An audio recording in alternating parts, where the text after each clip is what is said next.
Una de las actividades que más preponderan en esta época del año, en época estival, son las acampadas.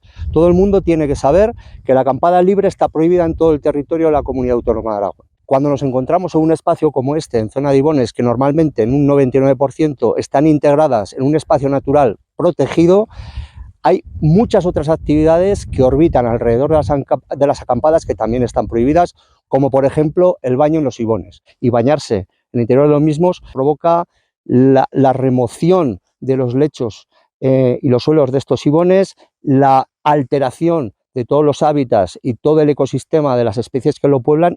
El SEPRONA todos los años interpone cientos de denuncias relacionadas con las acampadas ilegales y con el baño o cualquier otra actividad que vulnere la normativa reguladora de los espacios naturales protegidos. Es un aspecto fundamental a fiscalizar y es un tema que preocupa enormemente a la Guardia Civil, precisamente por el deterioro que sufren estos espacios naturales protegidos por la materialización de estas actividades totalmente nefastas para la conservación de los mismos.